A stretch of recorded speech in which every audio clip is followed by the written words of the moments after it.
بسم الله الرحمن الرحيم.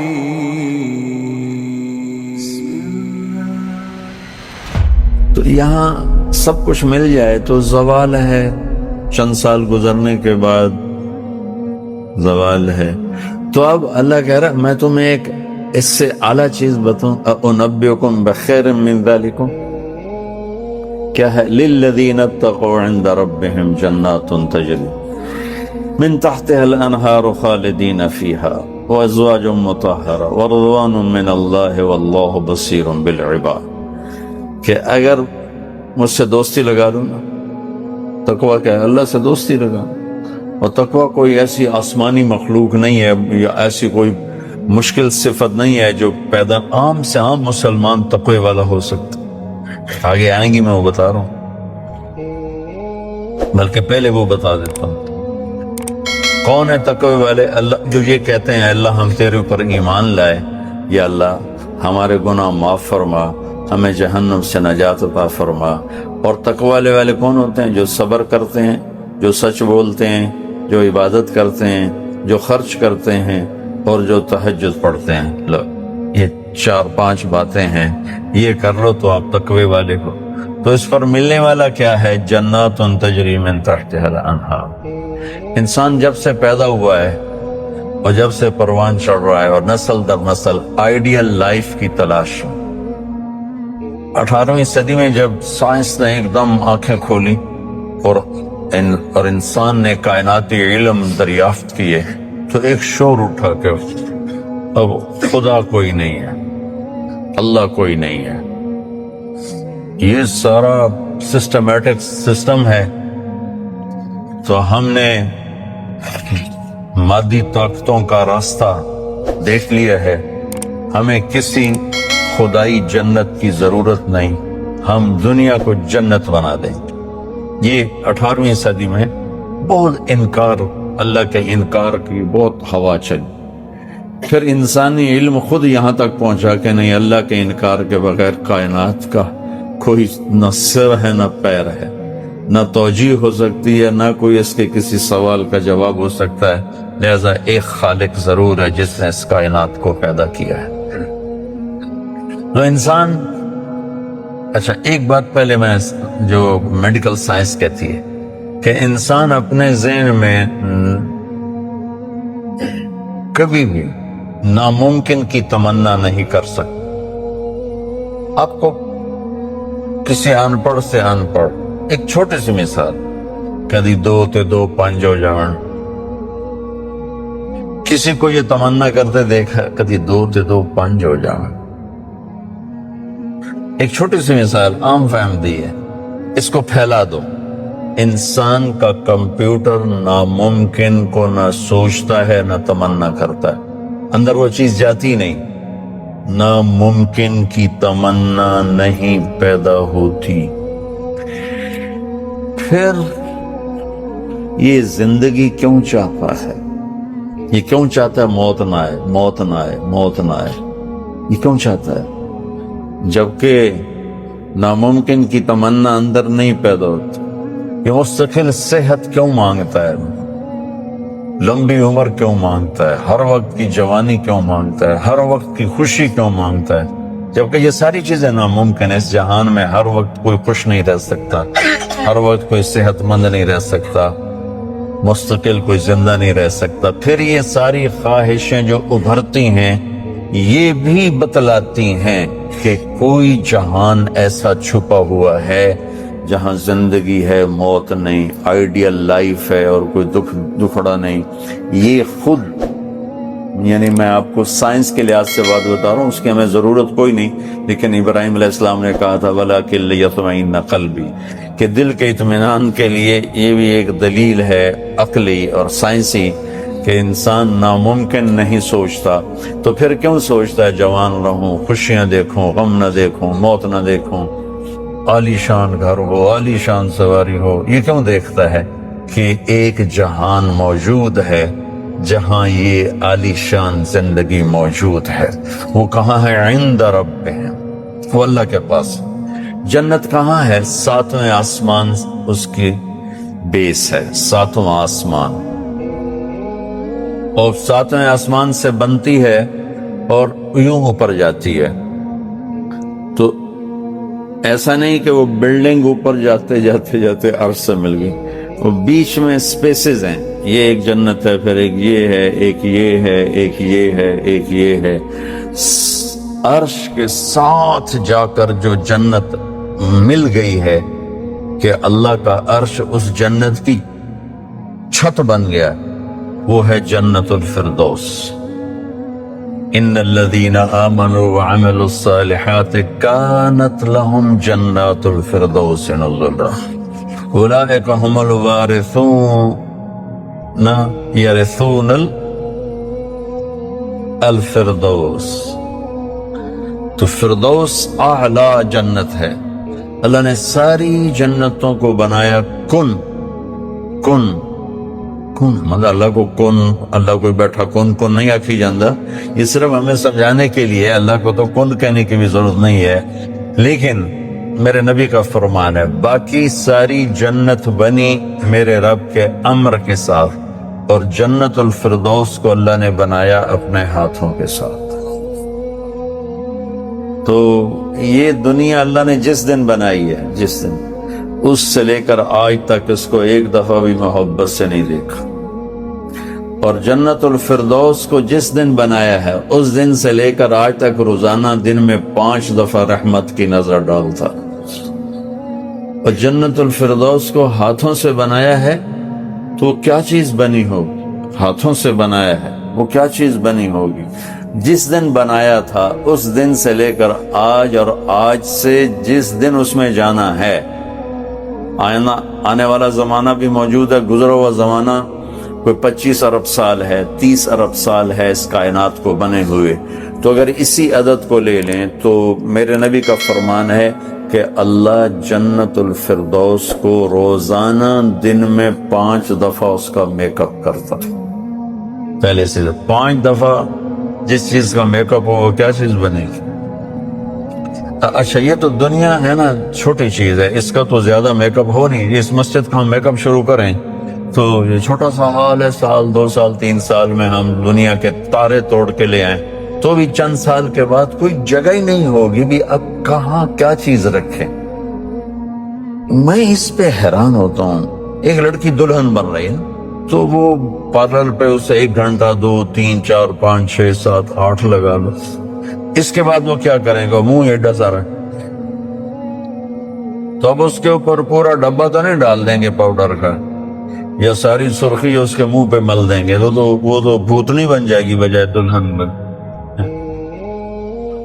تو ایک لڑکی ہے، ایک لڑکا ہے، ایک گھر ہے، اس کی ڈیزائننگ ہے، اس کا میک اپ ہے، کسی کو چند گھنٹے لگیں گے، کسی کو چند سال لگیں گے، اور پھر ختم، کہ بس اس سے زیادہ نہیں ہو سکتا ہے. لیکن میں جب بھی سوچتا ہوں میں گم ہو جاتا ہوں، حیرت میں گم ہو جاتا ہوں کہ اللہ نے جنت الفردوس کی ہر چیز، تم نوجوان بیٹھو، حور ہی کہہ دیتا ہوں، جنت کی حور کو اللہ نے پیدا کیا امر کن. باقی جنتیں اور جنت الفردوس کی حور کو پیدا کیا اپنے ہاتھوں سے پیدا. تو کن اور ہاتھ سے کا کتنا فرق ہے. پھر جس دن پیدا کیا تھا اس دن سے لے کر آج کتنے سال ہو چکے ہیں؟ 30 ارب سال سے روزانہ پہلے سے 5 گنا زیادہ اللہ اسے خوبصورت کر دیتا. تو کیا کرتا ہے؟ اور اس کے اندر میک اپ کو قبول کرنے کی کتنی کیپیسٹی ہے، کتنی طاقت ہے کہ وہ روزانہ پہلے سے 5 گنا زیادہ خوبصورت ہوئی جا رہی ہے.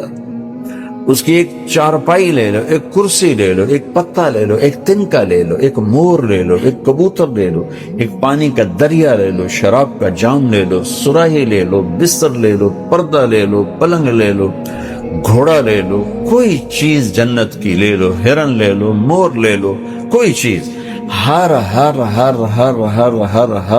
چیز کو اللہ پہلے سے 5 گنا زیادہ حسین. آج 5 دفعہ مکمل ہو گیا، کل آئے گا پھر 5 دفعہ پہلے سے زیادہ حسین۔ 30 ارب سال سے جس چیز کا میک اپ ہو رہا ہو اور آئندہ زمانوں میں بھی اس کا ہونا ہی ہے، اور میک اپ کرنے والا بھی اللہ ہو، تو وہ کیا چیز بنے گی؟ کیا چیز ہو؟ اور دنیا کو جنت بنا بھی لو تو موت کا کیا کرو؟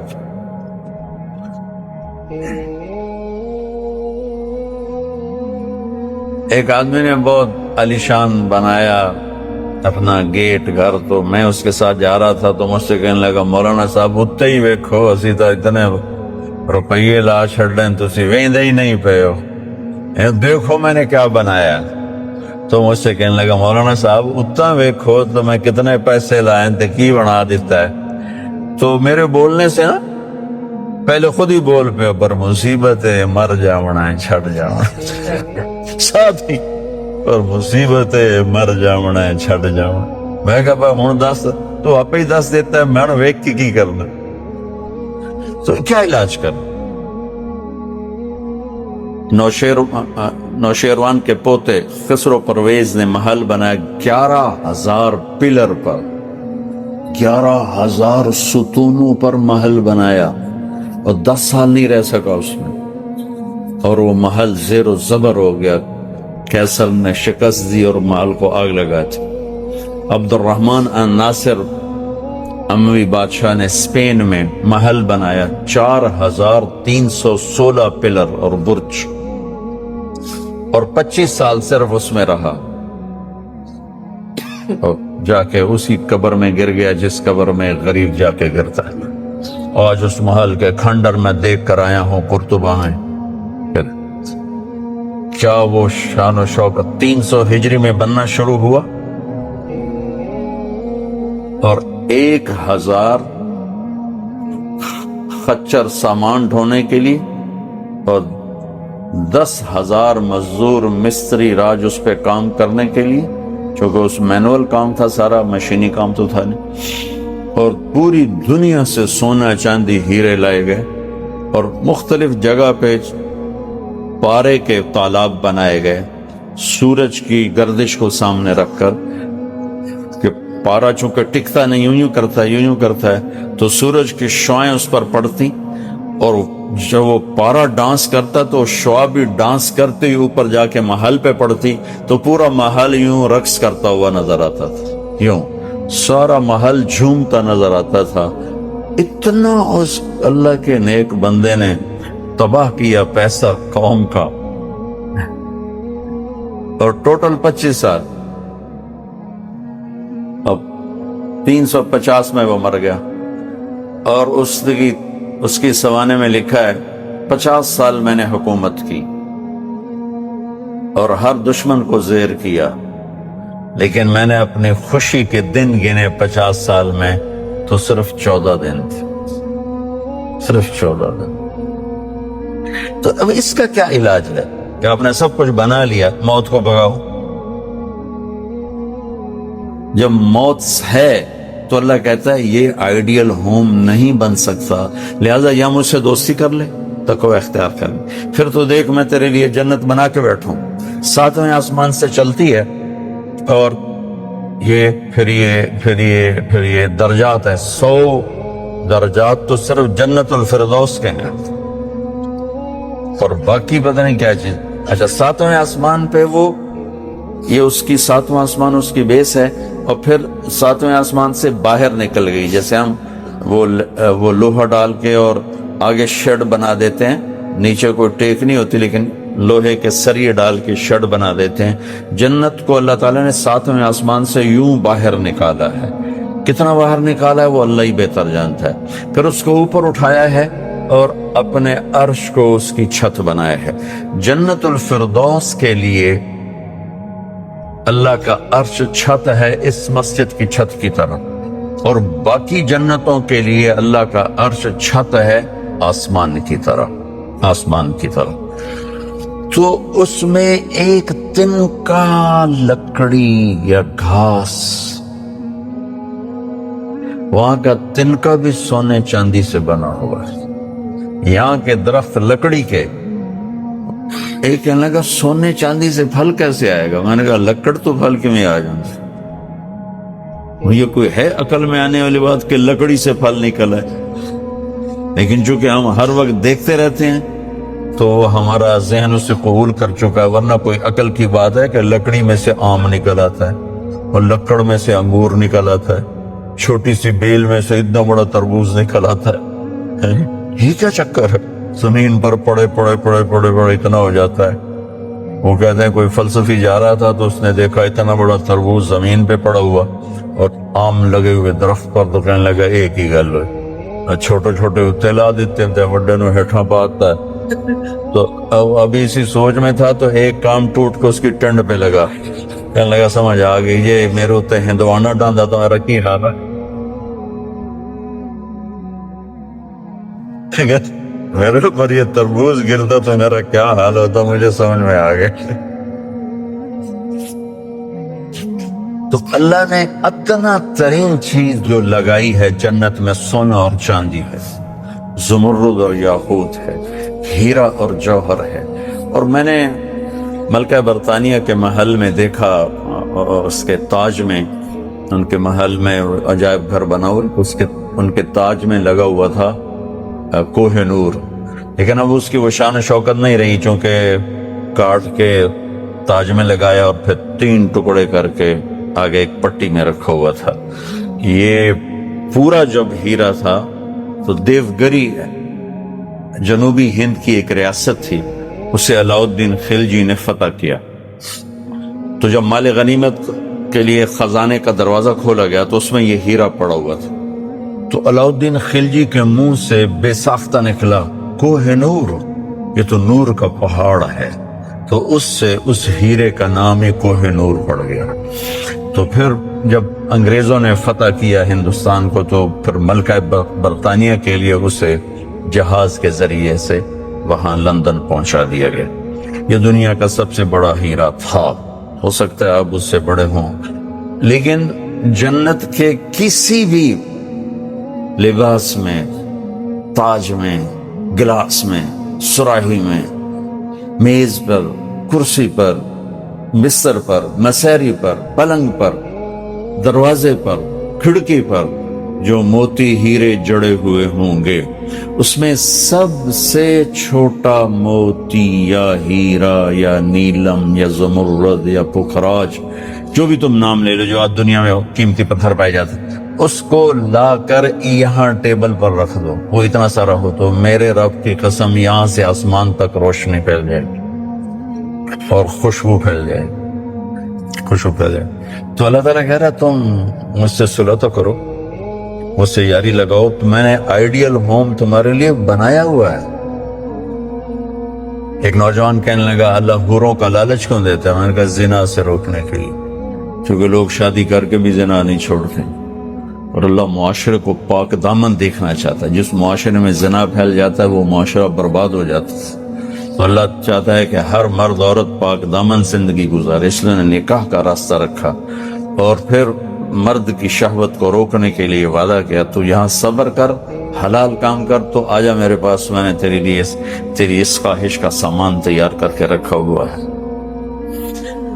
کہ یہاں کا مادہ مٹی ہے، وہاں کا مادہ مشک و عنبر ہے، وہاں کی گھاس زعفران کی ہے، یہاں زعفران اتنا سا ملتا ہے اور لاکھوں روپے کا کلو ملتا ہے، اور وہاں پوری میدان میں جو گھاس ہے وہ زعفرانی ہے، اور گھر کی 1 اینٹ موتی کی ہے، 1 اینٹ زمرد کی ہے، 1 یاقوت کی ہے، 1 زمرد کی ہے، 1 سونے کی ہے، 1 چاندی کی ہے، بیچ میں مشک کا گارا ہے اور زعفران کی گھاس ہے، اور اللہ کا عرش اس کی چھت بنایا گیا، اور وہ اندر بیٹھو تو باہر نظر آتا ہے، باہر بیٹھو تو اندر نظر آتا ہے۔ میں نے جو ایک دفعہ جنت کا محل دیکھا خواب میں، تو یہ اس کی میں نے صفت جو پڑی تھی وہ میں نے آنکھوں سے دیکھی کہ میں اس کے اندر چل رہا تھا، مجھے باہر بھی نظر آ رہا تھا اور اوپر بھی نظر آ رہا تھا اور دائیں بائیں بھی نظر آ رہا تھا، لیکن میں ایک گیلری میں چل رہا تھا، اور اس کا جو فرش تھا مجھے لگتا تھا ہر فرش کی ٹائل کے نیچے سورج نکلا ہوا ہے، اس طرح اس میں سے روشنیاں نکل رہی تھی، روشنیاں نکل رہی۔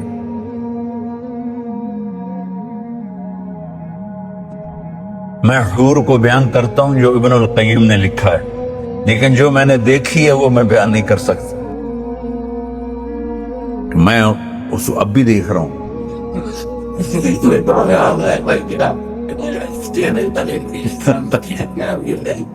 میرے رب کی قسم میں کیسے بتاؤں کہ وہ کیا حسن، کیسے بتاؤں. یقین مانو میں کتنا جنت کو بولتا ہوں اور میں جنت کے حوروں کو بولتا ہوں جو لکھا ہوا ہے، لیکن جو اللہ نے مجھے دکھایا وہ میرے پاس نہ لفظ ہے. اس کی مسکراہٹ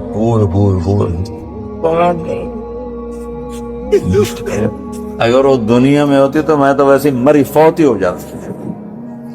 اس لیے میرے نبی کا فرمان ہے کہ لولا ان اللہ قضا لأہل الجنت الا يموت لمات من حسنها وجمالها. اللہ نے جنت کی لڑکی کو ایسا حسن و جمال دیا ہے، اگر موت مرنا گئی ہوتی تو اس کو دیکھ کے آنکھیں برداشت نہ کرتی، کلیجے پھٹ جاتے، مر جاتی. تو یہاں کی عورتوں کے لیے بھی بشارت ہے کہ ایمان والی نیک صالح پاک دامن عورت جنت کی اس حور سے 70,000 گنا زیادہ خوبصورت ہو. 70,000 گنا کا مطلب ہوتا ہے لا محدود. ایک دفعہ حضرت ام سلمہ نے پوچھا یا رسول اللہ نساء الدنیا افضل ام نساء الجنہ، دنیا کی عورتیں افضل ہیں یا جنت کی عورتیں؟ آپ نے فرمایا بل نساء الدنیا. ام سلمہ دنیا کی عورت. تو انہوں نے کہا یا رسول اللہ وہ کیسے؟ یعنی ہم تو مٹی سے بنی ہیں اور گندگیوں میں بھری ہیں، اور وہ تو مشک عنبر زعفران کافور سے بنی ہیں، پاک پاکیزہ ہیں.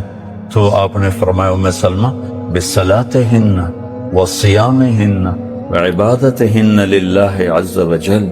ام سلمہ یہ دنیا کی عورت نماز پڑھتی ہے، روزہ رکھتی ہے، اللہ کی بندگی کرتی ہے، اس وجہ سے اللہ البس اللہ وجوہہن النور، اللہ ان کے چہروں پہ اپنا نور ڈالے گا. وَأَجْسَادَهُنَّ الْحَرِيرُ، اور ان کے جسم کو ریشمی لباس سے سجائے گا. وَأَمْشَاطُهُنَّ الذَّهَبُ، اور ان کی کنگھیاں سونے کی بنائے گا. وَمَجَامِرُهُنَّ الْأُلُوفُ، یہ میں نہیں دکھاتا یہ جو عود ہے الوف، پڑھن ایسا میں بیچارہ ماٹھا عود ہے، وہ تو جنت کا عود ہوگا. مجامر.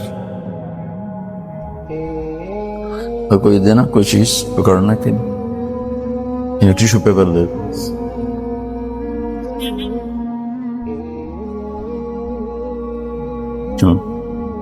اس کو کہتے ہیں مجمار.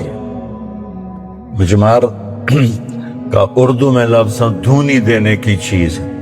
اس میں مجامر جمع ہے مجمار، کہ اس طرح ان کے سامنے ہوں گے اور اس میں عود جل رہا ہوگا اور اس کی خوشبو پھیل رہی ہوگی. یہ دنیا کی عود ہے، ساری مسجد میں خوشبو آتی کہ نہیں آتی؟ ہم موٹی سی چیز ہے، تو وہ کیا چیز ہو. وہ خوشبو ایک بہت بڑی یعنی فریش کرنے والی ایک نعمت اللہ نے بنائی. دماغ کی غذا ہے خوشبو، آنکھوں کی غذا ہے سبزہ، اور دماغ کی غذا ہے خوشبو. اللہ تعالیٰ نے اس کو خوشبوؤں سے بھر دیا ہے. عرفہا لہم کا ایک ترجمہ ہے کہ جنت کو اللہ تعالیٰ ان کے لیے خوشبودار بنا رہا ہے. عرف خوشبودار بنانا.